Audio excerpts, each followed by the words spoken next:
Just to give a frame of reference, the temple is destroyed in the year 70 CE of the Common Era. The Mishnah is codified, is written down in about the year 200 by Yehuda Hanasi, Judah the Prince. About 300 years later, the Talmud is codified in the year 500 CE.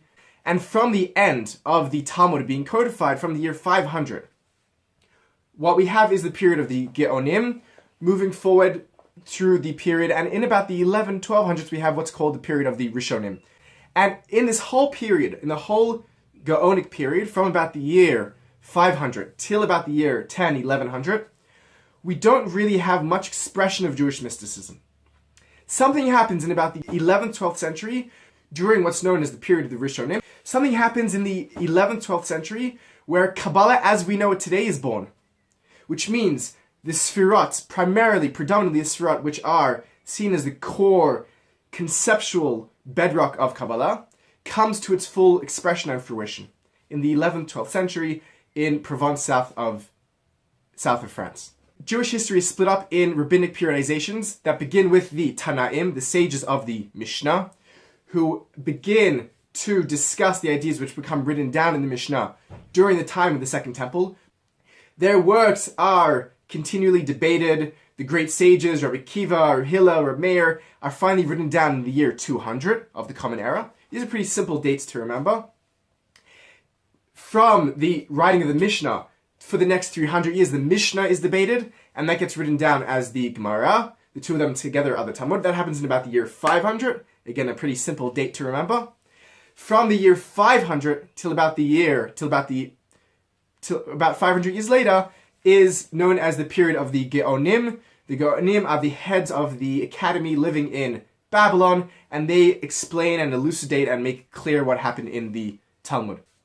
What happens in the 10th, 11th century, we have now a new period, the end of the Geonim, the end of the sages of the Talmudic academies, the geniuses, literally, and we have the period of the Rishonim. The Rishonim are the people who begin to take the works of the Talmud, the works of the Geonim. The Geonim were really more just cleaning up the Talmud and setting in the notage for the Talmud. The Rishonim are the next great sages who begin to make new works that begin to codify what happened in the Talmud. Rambam, Rashi, Tosfot, Ramban, these are all the great Rishonim that we know today.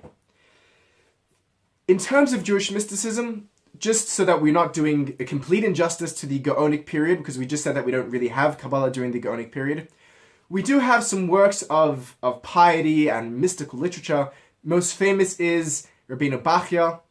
Bachya ibn Pekudei writes a book called Chovot HaLevavot, The Duties of the Heart.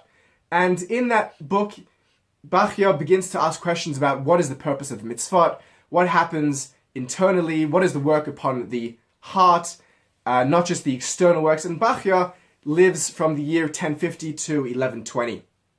But besides for some select texts like Bachya's work, we don't really have much of an expression of Jewish mystical or pietical literature.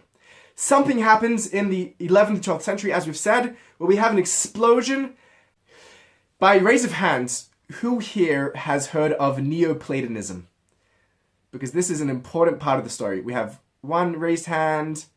Okay, I'm going to explain what Neoplatonism is because I think that we cannot understand this meeting, this meeting of these two oceans of Jewish story and Jewish philosophy if we don't understand Neoplatonism, which is one of the backbones, one of the spines of Jewish philosophy, along with its counterpart, and along with its competitor, often Aristotelianism. Plato, for anyone who's read The Republic, anyone who's read the allegory of the cave, or anyone who has watched The Matrix or modern retellings of Plato's allegory of the cave knows that Plato believed in the theory of the forms. The forms are, Plato says, is that we have all kinds of things in this world. We have tables and chairs and humans and animals and shapes, but all of those things are simply shadows of their true forms, or their true selves, in some higher realm, in the realm of the forms. Plato has the idea of these forms, these objects that are abstracted, and as we climb up the forms, we get to more reified, more pure versions of the forms until we come to the ultimate form, which he calls the One, which is sort of the God in a philosophical sense for Plato. Plato's school gets taken up by a group of thinkers which we now call the Neoplatonists. And Plotinus takes the school of Plato and he makes something which we now know as Neoplatonism. Plotinus is a religious thinker, he's a mystic, and he wants to know about this highest form, about this form which he calls the One, hen in Greek, and how one can unite with the One. And Plotinus believes that all of reality emerges from the One, from this primordial form, and flows into creation. It emanates, it overflows into reality through different, what's known as hypostasis, through different forms. There is originally the nous, N-O-U-S in Greek, which is the mind. Then there is the world soul, and then there is the world matter as we know it. And this is basically the Neoplatonic system. And what happens is, as it pertains to Jewish philosophy, these two schools of thinking, the Neoplatonic, taking after Plotinus and Plato, and the Aristotelian, enter into Western thought in general, into Jewish, Muslim, and Christian thought. Now, they enter first really by being translated from the Greek into the Arabic by people like Al-Kindi, who was born in the year 800, and then taken up more seriously by Muslim philosophers like Al-Farabi, Ibn Sina, and later Ibn Arabi. And in their schools of Kalam, which is schools of Muslim philosophy, Kalam literally means the word, again, logos, the same word in Arabic. They begin to translate these words into Arabic, and Jewish philosophers who are living in Arabic countries, people like Rabbeinu Bachar, people like Ibn Gabriel, are interacting with and in conversation with their Muslim counterparts, with their Muslim philosophers.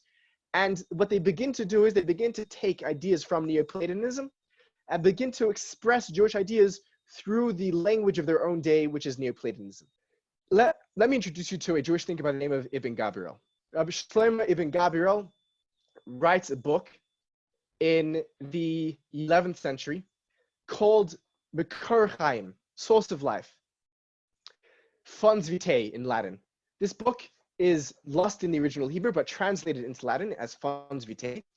And it is not a religious text. It is a philosophical text where he explains his understanding of reality, which is a Neoplatonistic worldview, although it's very much changed and nuanced because he's a Jewish thinker. The main change that happens in the ideas of Ibn Gabriel is that he replaces the original emanation from the One, from God, where the Greeks said the original emanation was thought, was chachma, was nous. He says the original emanation is will, is ratzon, which we'll see later becomes keter in the Kabbalistic system in the parallel of that. What happens is that in the south of France, in the 12th century, there is a group of scholars who are studying Jewish mysticism. And in addition to that, they're studying the Jewish Neoplatonists, people like Ibn Gabriel.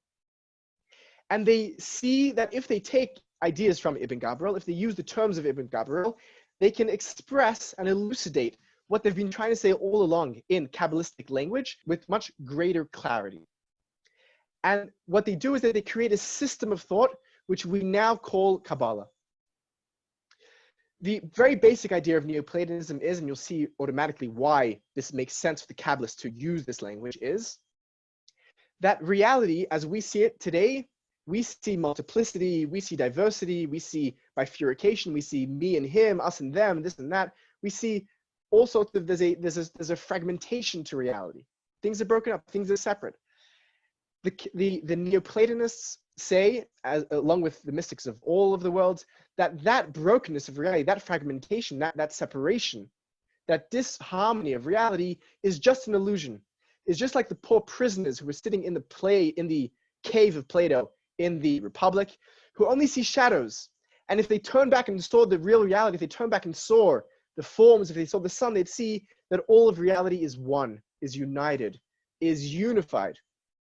And it is unified in the metaphor of Plato in the sun. The sun is the one object which unifies everything. It is the king of all forms. And according to later thinkers, according to the Platonists, according to Plotinus, it is unified in God. God is one. God is one and indivisible.